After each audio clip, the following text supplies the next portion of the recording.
오늘 말씀에 나와 있는 것처럼 바리새인들의 누룩을 주의할 수 있는 그런 경각심을 갖고 믿음 생활을 해나가야 될 줄 믿습니다. 여러분, 누룩은요, 빵을 부풀게 하는 작은 효모입니다. 이걸 모르는 분은 없으실 겁니다. 그런데 누룩은 아주 빵 전체를 변화시키는 강한 힘이 있는 그런 효모입니다. 그래서 그 빵 안에 누룩을 또 그 효모를 넣게 되면 그 빵은요, 변화를 가져오게 되어집니다. 우리 몸속에 모든 세포들이 있는데요, 그 세포들 가운데 암이라고 하는 세포가 있습니다. 그런데 이 세포가 움직이고 활동하기 시작하면 온 몸을 삽시간에 무너뜨립니다. 인생 전체를 무너뜨립니다. 그것을 너무 잘 알기 때문에 우리는 그런 암과 같은 세포를 지켜내고 막아내고 없애기 위해서 애를 씁니다. 영의 사람인 저와 여러분들이 더 신경 써야 될 것은 암세포보다도 바리새인의 그 누룩을, 작은 그 누룩을 더 조심하고 주의해야 될 것입니다. 왜냐하면 암세포는 우리의 몸을 무너뜨리지만 바리새인의 이 누룩은 영원한 생명마저도 무너뜨릴 수 있기 때문입니다. 그래서 여러분과 저는요, 정말 주의해야 됩니다. 바리새인들의 그 누룩이 무엇인지도 분명히 알아야 되겠고요. 예수님께서는 여러 곳을 다니시면서 하나님의 나라를 증거하시는데, 특별히 누가는 예수님이 하신 말씀 가운데 특별히 바리새인에 관련된 누룩을 언급을 하고 있습니다. 그래서 그 언급한 내용 가운데에 이미 그 누룩이 무엇인지를 우리에게 말씀해 주고 있는데요, 오늘 말씀해 보니까 바로 외식하는 것, 신앙적인 외식이 바로 바리새인들의 누룩이다라고 이미 벌써 이야기를 해주고 있습니다. 그러면 신앙적인 외식을 우리가 주의하고 경계해야 우리 몸을 무너뜨리고 우리의 영원한 생명을 무너뜨리는 그런 암 같은 존재를 저와 여러분들이 물리쳐 나갈 수 있게 되어지는 겁니다. 여러분, 오늘 말씀해 보면 여러 표현들이 나옵니다. 그런데 특별히 이렇게 바리새인들이 누룩을 자꾸 따라가게 되어지고 바리새인들의 그 누룩의 모습, 외식하는 모습들을 바리새인들 뿐만 아니라 일반 신앙인들도 자꾸 쫓아가고 자꾸 물들게 되어지는 그 이유들이 있습니다. 그 이유가 뭐냐면 첫 번째는요, 율법주의입니다. 이 율법주의 때문에 바리새인들이요, 여러 가지 많은 신앙생활의 활동들을 하고 또 율법적인 일들을 강행하면서 자신들이 행하는 일들이 말씀에 근거하고 올바른 것이다라고 하고 그것을 지켜나가는 데 목숨을 겁니다. 그래서 여러분, 세상의 사람들이 그런 얘기들을 하죠. 본전 생각한다고. 내가 이렇게 했는데 너는 왜 안 하냐? 나는 이렇게 어려움을 당했는데 너는 왜 어려움을 안 당하냐? 라는 식으로 본전 생각을 한다는 표현을 씁니다. 유대인들 가운데 이 율법학자들은요, 자신들이 철두철미하게 지켰던 그 율법을, 목숨을 걸고 지켰던 그 율법을 상대방이 지키지 않으니까 어떻게 보이는 거예요? 나는 하는데 왜 너는 안 하느냐? 나는 지키는데 너는 왜 못 지켜? 그러면서 못 지키는 그 부분들을 정죄를 하는 겁니다. 단죄를 하는 거예요. 처벌을 내리는 거예요. 이런 본전 생각으로 인해서 율법학자들이 가졌던, 율법주의자들이 가졌던 그 마음은 여러분 정말 바리새인들이 가졌던 그 누룩, 그 외식하는 그 삶을 아주 잘 튼튼하게 견고하게 만들어주는 바탕이 되는 그러한 사상이었습니다. 그러니까 이 율법주의가 우리에게 남아있거나 살아있거나 갖고 있다면 그러면 저와 여러분들도 외식하는 신앙의 외식하는 모습을 보일 수밖에 없다는 것입니다. 마태복음 23장 23절에 보면요, 예수님께서 이렇게 말씀하십니다. 화 있을진저 외식하는 서기관들과 바리새인들이여, 너희가 박하와 회향과 근체의 11조는 들이되 율법에 더 중한 바 정의와 긍휼과 믿음은 버렸도다. 그러나 이것도 행하고 저것도 버리지 말아야 할지니라. 여러분, 예수님께서 이렇게 말씀을 하셨는데 보세요. 율법의 조항들을 열심히 지키고 있는 그 바리새인들에게 정작 중요한 정의와 긍휼과 믿음은 다 버렸다는 거예요. 예수님께서 그들에게 11조 드리는 것을 하지 말라고 표현합니까? 아니죠. 뭐라고 얘기를 하는 거예요? 그것도 하고 저것도 해야 된다는 거예요. 그것은 11조고 저것은 뭡니까? 지금 이야기한 것처럼 정의를 지키는 거예요. 긍휼을 지키는 거예요. 믿음을 지켜나가는 거예요. 이 모든 것을 다 같이 지켜나가라고 주님께서 말씀하시는 겁니다.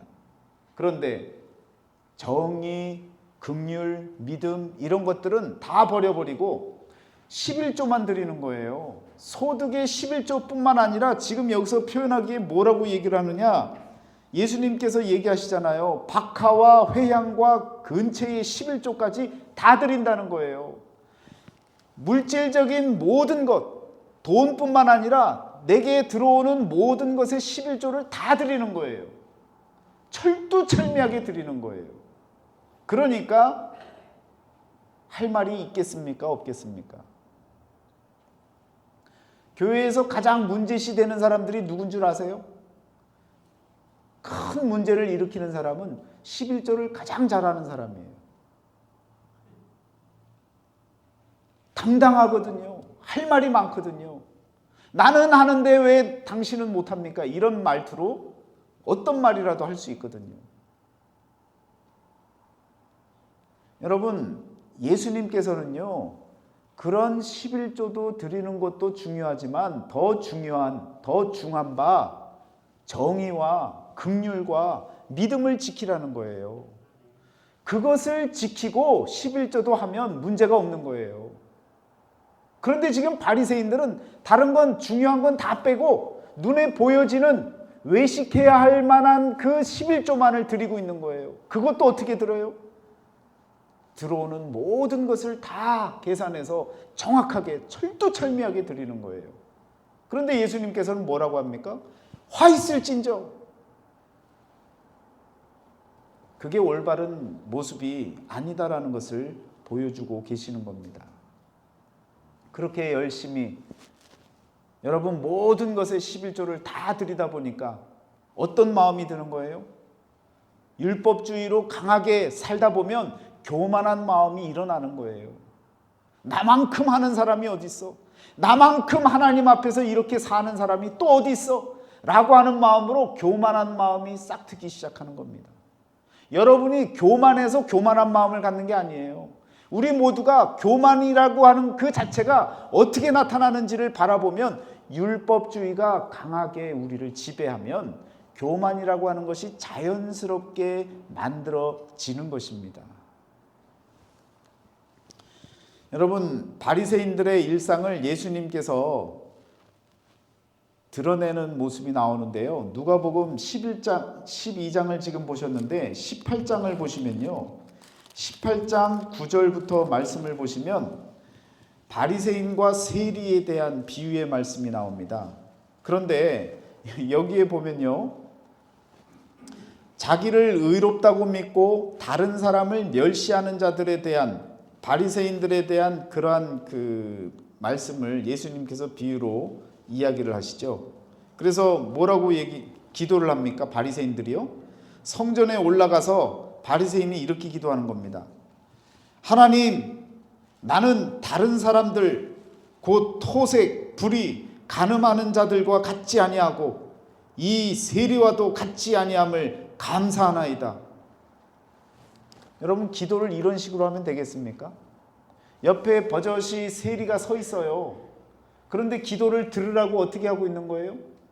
내가 이런 세리처럼 살지 않는 것에 감사합니다. 이게 기도입니까, 여러분? 교만의 극치죠. 자신을 드러내는 것뿐만 아니라 상대방들을 무시해도 되겠다라고 생각하니까 이렇게 표현하는 것 아닙니까? 왜?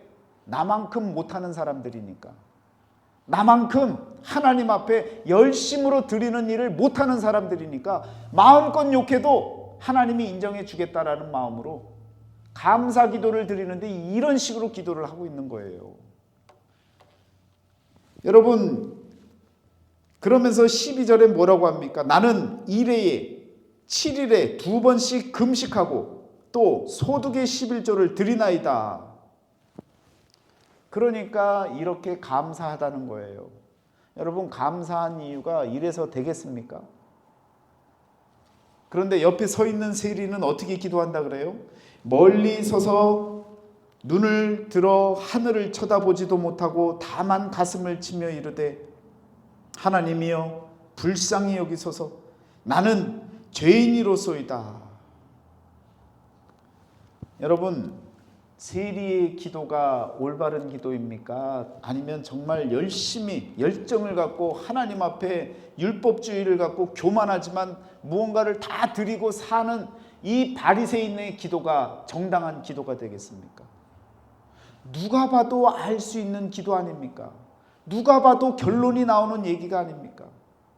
교만한 그 마음을 정당화시켜주는 그 율법적인 마음, 내가 행동하고 내 공로가 있고 내 업적이 있어서 남을 무시해도 되고 또 하나님 앞에 마음껏 내 자랑을 해도 되고 사람들에게 보란듯이 기도하는 이런 모습, 이런 바리새인들의 모습을 예수님께서 지적하고 계시는 거예요.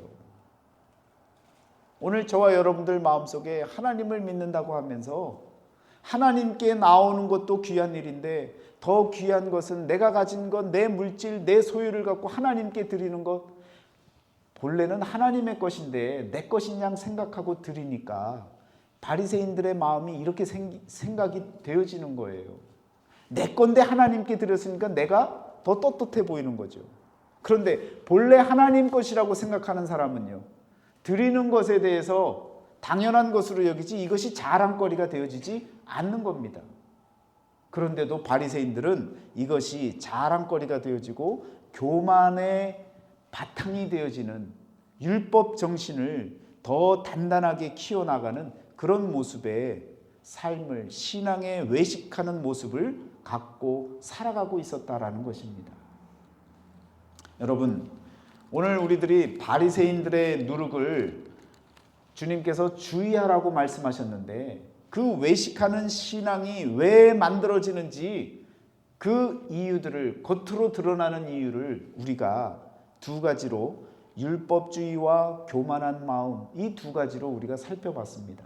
그런데 12장 오늘 본문 말씀에서 이야기하는 것 가운데 여러분 더 중요한 근본적인 이유를 우리에게 말씀해 줍니다. 그 첫 번째가 무엇이냐면 바로 하나님 인식에 대한 부재예요.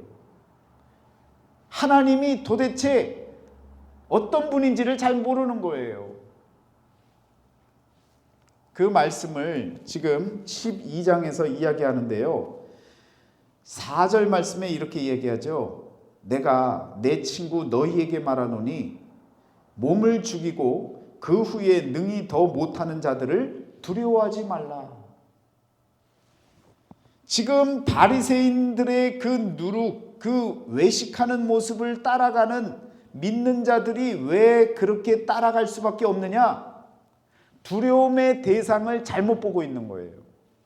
그 당시에 바리새인들은요, 사내들인 공회에서 주축이 되어져서요, 경제적인 것, 정치적인 것, 문화적인 모든 것 다 지배하는 지배층이었습니다.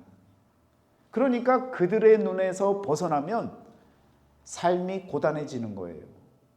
그러니까 누구를 경계하고 누구를 바라보고 조심해야 됩니까? 바리새인들의 말과 그들의 뜻을 어기면, 반대하면 문제가 되어지는 거예요. 성경에 보면 바리새인들이 심지어 사도 바울이 되기 전 사울이었을 때 사람들을 끌어다가 핍박하고 때리고 그리고 감옥에다 쳐넣었잖아요. 마음대로 했단 말이에요. 그러니까 유대인들 입장에서는 삶을 고단하게 살기 싫은 사람들은요, 어떻게 해야 돼요? 두려운 존재, 누구를 바라보고 살아야 돼요? 바리새인들, 특별히 사내들인 공의 결정자들을 주의하고 그들의 말과 행동을 따라서 행동을 해야 되는 거예요. 같은 방향으로 가야 인생이 풀린다고 여기는 거예요. 그런데 예수님은 지금 뭐라고 얘기하십니까? 죽은 후에 능히 더 못하는 자들을 두려워하지 말라는 거예요. 죽고 나면 다 끝나는데 끝나고 나서 아무것도 행할 수 없는 그런 미천한 존재들을 두려워하지 말라는 거예요. 그럼 바꿔서 얘기하면 죽고 나서 저와 여러분들의 영원한 생명을 좌지우지할 수 있는 그 존재, 그 하나님을 믿는다면 그러면 달라지는 겁니다. 바리새인들의 누룩에 물들지 않는 거예요. 왜? 죽을 때까지만 나에게 힘을 가할 수 있는 미천한 존재들, 사람들에게 여러분 내 영혼까지도 팔아버린다면 이건 얼마나 미련한 일입니까? 그래서 하나님의 인식을 못하는, 하나님이 존재한다는 사실, 더 큰 힘을 소유한 정말 전능하신 그 하나님의 권능을 알지 못할 때에 이와 같이 바리새인들의 누룩에 물들게 되어지는 겁니다. 두 번째는요, 오늘 말씀해 보면 여러분 10절을 보세요. 10절을 보시면요, 누구든지 말로 인자를 거역하면 사하심을 받으려니와 성령을 모독하는 자는 사하심을 받지 못하리라. 이것은요, 구원의 문제입니다. 구원관이 없으면, 누가 나를 구원해 줄지를 모르면, 누가 내 죄를 사해 줄지를 모르면 바리새인들의 누룩에 빠져 들어가는 거예요. 여러분들을 살려줄 수 있는 분이 누구십니까? 여러분들을 구원해 줄 수 있는 분들이 누구십니까? 그 존재를 우리가 안다면 눈에 보이는 힘 있는 권력자들의 말이 우리의 삶을 지배할 수가 없는 것입니다. 모독한다는 건 뭡니까? 무시하는 거잖아요. 하나님은 우리들에게 빠져나갈 수 없는 명령을 내리셨습니다. 하나님을 사랑하라. 이웃을 내 몸과 같이 사랑하라. 이거 다 지키고 살아야 되는데 다 지킬 수 있는 사람이 없어요. 다 죽어야 되는 거예요. 그러나 누가 나를 구원할 수 있는지를 아는 자들은요, 세리의 기도와 같이 하나님, 저를 긍휼히 여겨 주옵소서. 나는 죄인이로소이다 라고 하는 이 고백을, 신앙의 고백을 하나님께 올려드릴 수 있게 되어지는 겁니다. 마지막 한 가지는요, 여러분 믿음이 없어서 그래요. 예수님께서 뭐라고 얘기하십니까? 마지막 부분에 보면 11절에 마지막 끝말에요, 염려하지 말라 그랬어요. 믿음 생활하다 보면 힘 있는 자들에게 끌려가기도 하고요. 또 그들이 묻는 답에 무슨 답을 해야 되는데 어떻게 말할지 몰라서 염려하지 말라는 거예요. 이 말씀을 듣고 염려를 강하게 하는 사람, 염려가 너무 진한 사람은요, 염려할 일이 없도록 만들겠죠.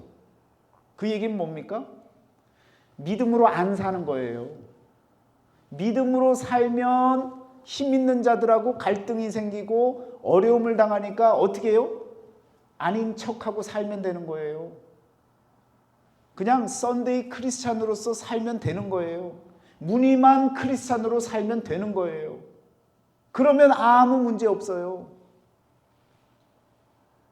믿음이 없으면 염려할 일이 없어진다고요. 그런데 믿음이 있으면 염려할 일이 있는데 그 염려를 하지 말라는 겁니다. 이건 뉘앙스가 달라요. 믿음이 없으면 오히려 염려함이 없다니까요.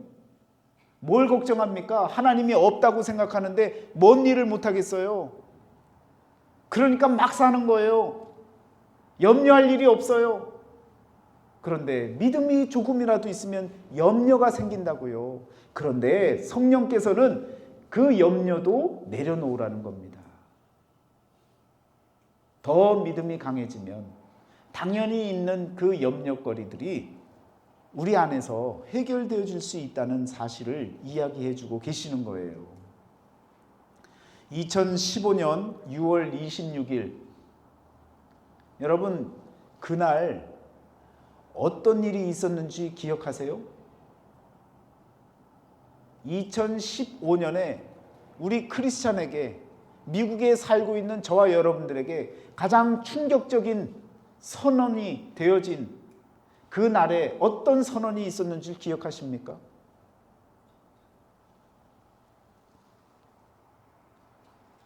동성 결혼을 합법화하는 선언을 미국에서 공표한 날입니다. 그리고 10년이 흘렀어요. 여러분, 그 사실이 공표됐을 때 믿음이 있는 자들은 어떻게 대응했어요? 염려거리가 있잖아요. 합법화됐는데 동성 결혼에 대해서 반대하거나 이것이 성경적으로 죄인 것에 대해서 분명히 아는데 믿음이 있는 사람들은 그거 아닙니다라고 이야기를 해야 됐었잖아요. 그러면 어떻게 돼요? 설교자가 끌려나가야 되고 주차장에서 성경 읽는 것도 하지 말라고 하고 여러분 경험해 보셨잖아요. 많은 사고들이 또 사건들이 일어났지 않았습니까? 동성 결혼을 위해서 빵집에다가 주문을 했더니 동성 결혼을 하는 사람을 위해서 빵을 안 만듭니다 했다가 어떻게 됐어요? 고소당해서 있는 재산 다 탕진해버리는 그런 일들도 벌어지지 않았습니까? 그런 일들을 보면서 많은 믿는 사람들이 뭐라고 생각했어요? 그냥 조용히 살지. 그냥 좀 모른 척하고 지나가면 되지. 굳이 그냥 믿음 있는 척 해갖고 비즈니스 하던 거 다 날려버리고 그게 뭐야? 아마도 대부분의 믿는다는 사람들이 마음속에 가졌던 마음이 그런 마음 아닙니까? 제가 이 자리에서 그 일이 있고 나서요, 그 합법화되어진 일이 있고 나서 동성애에 대한 또 동성이 결혼하는 합법화된 것에 대해서 반대적으로 설교하는 사람들 다 문제시되고 감옥 간다고 할 때 그 이야기를 듣고 지금 지나고 보니까 감사한 건요, 이 자리에서 그래도 동성애는 안 된다고 붙잡혀가면 하나님께 영광이 되는 일이고 나의 인생에 기쁜 일이 되어져서 감사하다고 그렇게 설교했던 기억이 나요. 이 자리에서. 그런데 여러분 10년이 지나서 어떻게 됐습니까? 트럼프 대통령이 들어오면서 남자와 여자는 하나씩만 있는 것이다. 그 중간은 없다. 이런 표현을 쓰면서 모든 방향이 다 바뀌어지기 시작했습니다. 교단 간에도 동성애 문제 때문에 얼마나 심각한 문제들이 있었습니까? 그런데 시간 지나니까 조용히 가만히 있었던 사람들에게는요, 아무 문제 없이 진짜 그냥 지나가고 있는 거예요. 조용히 살면 되지, 거 봐, 세상이 또 바뀌었잖아, 이렇게 얘기할 수 있어요. 그러나 10년 사이에 우리는 신앙의 옥석을 다 봤습니다. 어떤 교단이 문제가 있고, 어떤 사람이 어떤 마음을 가졌고, 어떤 신앙으로 대처했고, 어떤 믿음으로 살아가고 있었는지를 다 바라보게 되어진다고요. 10년이 흘러서 이제는요, 가만히 있어도 아무 문제가 없는 그런 상황이 펼쳐지고 있는 겁니다. 하나님은요, 나를 시인하는 자를 내가 시인하겠고, 나를 부인하는 자를 내가 모른다고 부인하겠다고 말씀하신 그 말씀을 우리가 기억해야 되는 겁니다. 믿음이 없으면요, 세상은 편안하게 살아요. 별일 없이 살 수 있어요. 풋볼 코치가 무릎 꿇고 함께 기도하자고 했다고, 여러분 그 코치직에서 어려움을 당하고 계속 고소를 당하고 그런 일들을 우리가 지켜봤잖아요. 그러면서 우리는 무슨 생각을 하고 있었습니까? 늘 방관자의 모습으로, 남의 일의 모습으로. 언제 여러분 믿음을 한번 써보시겠습니까? 언제 하나님을 위해서 한번 믿음을 쓰고 살아보시겠습니까? 분명히 기회가 있어요. 분명히 우리들에게 믿음을 써야 할 기회가 주어집니다. 믿음이 없어서 그냥 염려할 일이 없도록 그렇게 살아가는 모습이 아니라, 믿음을 써서 갈등은 생기지만, 그러나 우리 주님께서 하신 말씀처럼 권력 있고 힘 있는 자들이 너에게 무슨 말을 하든 걱정하지 마라, 내가 할 말을 너에게 가르쳐 주겠다. 그래서 염려가 없어지는 거예요. 문제가 없어지는 것이 아니라 내가 걱정할 걱정거리가 없어지는 거예요. 맞부딪혀도 하나님께서 지혜 주시고 해결할 수 있는 그 힘을 우리에게 허락해 주시겠다는 것입니다. 바리새인들의 누룩은요, 바로 하나님을 제대로 모르고, 누가 나를 구원해 줄지를 모르고, 더불어서 믿음이 없기 때문에 신앙생활을 하는 척 살아가는 모습으로 나가다 보니까 자꾸 외식하고, 자꾸 올바른 신앙의 모습이 아닌 정말 가짜 신앙인의 모습으로 살아갈 수밖에 없는 것입니다. 믿음이 없는 자가 아니라 믿음이 있어서 갈등도 생기고 어려움도 생기지만, 그러나 해결해 주시는 하나님께 맡기고 믿음으로 살아나갈 수 있는 믿음의 사람들이 다 되어지시기를 축원합니다. 세상 사는 방법 가운데 가장 편하게 사는 길은요, 좋은 게 좋은 거지 하고 가면 아무 문제 없어요. 법이 바뀌면 그게 좋은 게 좋은 거지, 좀 인정해주고 가면 되는 거지, 뭘 굳이 그렇게 핏대를 세우고 그렇게 그냥 말을 해서 문제를 일으켜. 좋은 게 좋은 거지. 여러분, 좋은 게 좋은 게 아니에요. 믿는 사람들에게는요, 바른 것이 좋은 것이에요. 좋은 것일 수도 있지만 좋은 것이 바를 수 없을 때는요, 좋은 것을 버려야 되는 거예요. 우리의 몸은요, 그걸 잘 알아요. 민감해요. 감각적으로, 경험적으로 이게 나에게 해가 되겠다, 득이 되겠다, 그런 판단을 아주 민감하게 잘 받아들인다고요.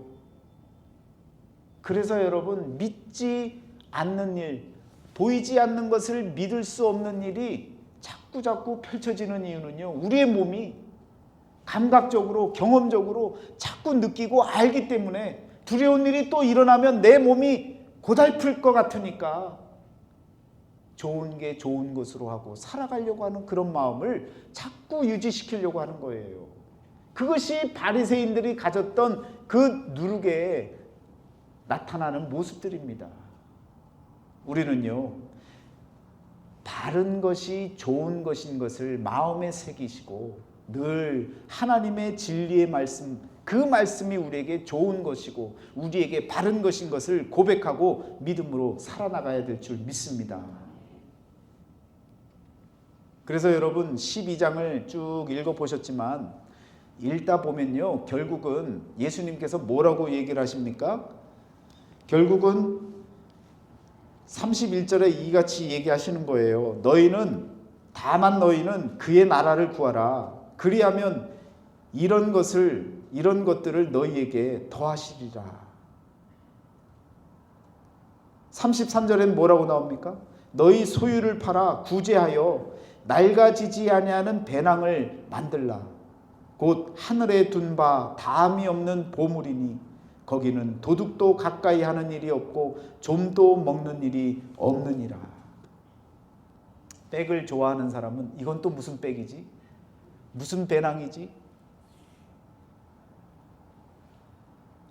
우리 주님께서는요, 보이는 것에 대한 이야기를 하고 계신 게 아니에요. 우리가 성경 말씀을 보면서 보이는 세상을 잘 살려고 이 성경 말씀을 들고 다니고 암송하고 기도하고 매달리는 게 아니에요. 보이지 아니할 다음 세계, 죽고 난 이후에 영원한 세계를 바라보는 그 영안을 열기 위해서 우리가 말씀을 바라보는 겁니다. 그런데 우리 몸이 자꾸 느끼고 경험하고 알기 때문에 자꾸 눈에 보이는 것에 한정된 삶을 살아가려고 좋은 게 좋은 것으로 여기고 자꾸 무너지는 인생, 바리새인들의 누룩이 자꾸 번져나가서 온몸이 무너져버리는 그런 인생을 사는 삶을 우리가 자꾸 지속적으로 지켜나가려고 하고 살려고 한다는 겁니다. 그 누룩을 주의해야 되는 거예요. 여러분, 그 누룩을 주의하는 방법은 다른 것이 없습니다. 누룩이 없는 떡을 먹는 거예요. 여러분, 누룩이 없는 떡, 무교병이라 그랬죠? 그 무교병은 언제 먹어요? 무교절에 먹어요. 무교절은 언제? 유월절 절기가 시작되어지면서부터 하나님께서 명하신 거예요. 너희는 누룩 없는 떡을 먹어라. 여러분, 누룩 없는 떡, 그냥 보이는 떡을, 오늘 또 보니까 여선교에서 쑥개떡을 해서 판매를 하시는데, 무교병 떡을 먹는 그 자체가 여러분 구원을 얻는 일이에요? 아니에요. 상징적인 의미를 갖는 거예요. 여러분, 유월절이 언제부터 시작되었습니까? 이스라엘 백성들이 애굽으로부터 나오면서 그 유월절을 지키기 시작했잖아요. 그리고 시내산에서 하나님께서 모세와 백성들에게 뭐라고 하는 거예요?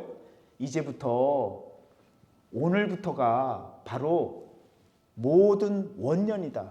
모든 세상, 지금까지 너희들이 살았던 날들의 원년이 지금부터다. 이 얘기는 지금부터가 시작이다라는 얘기죠. 여러분과 제가 하나님을 믿고 하나님 앞에 나오는 그때가 바로 이 세상을 살아왔던 시간 가운데 여러분의 신앙의 원년이 되어지는 거예요. 그때부터 뭘 먹어야 되느냐? 무교병을 먹는 거예요. 누룩이 없는 떡. 누룩이 없는 떡이라는 게 뭐예요? 변질되어지지 않은 하나님의 순수한 말씀을 먹으라는 거예요. 그 순수한 그 떡을, 생명의 떡을 여러분들이 먹어야 이 바리새인들의 누룩으로부터 벗어나는 거죠.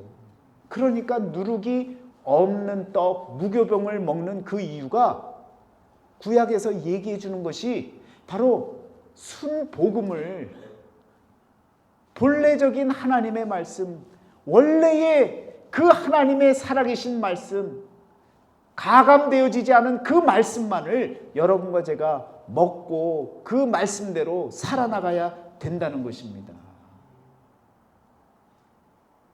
바리새인들의 누룩을 주의하라는 얘기는 여러분 다른 것 없어요. 진실되고 진리인 하나님의 말씀만을 먹고 살면 되는 겁니다. 별 맛이 없는 것 같지만 그러나 그것이 우리를 살린다는 그 마음을 여러분 늘 품으시고 하나님의 말씀대로 살아나가시기를 축원합니다. 세상이 바뀌면 말씀도 바뀌어야 된다 그래요. 맞아요. 여러 가지 환경에 맞춰서 이런저런 이야기는 바뀔 수 있어요. 그러나 그 핵심 내용만큼은요, 바뀌어서는 안 되는 겁니다. 여러분들이 그 말씀을 구분할 줄 알아야 되는 거예요. 참된 무교병이 무엇인지, 순수한 하나님의 말씀이 어떤 말씀인지, 여러분 말씀이 넘쳐나는 이 홍수시대에, 말씀의 홍수시대에 여러분들이 그 많은 말씀 가운데 무교병이 어떤 것인지를 분별할 수 있는 지혜를, 그러한 영안을 여시기를 축원합니다. 바리새인들의 누룩을 주의할 수 있는 믿음의 삶이 다 되어지시기를 주의 이름으로 축원합니다. 기도하겠습니다.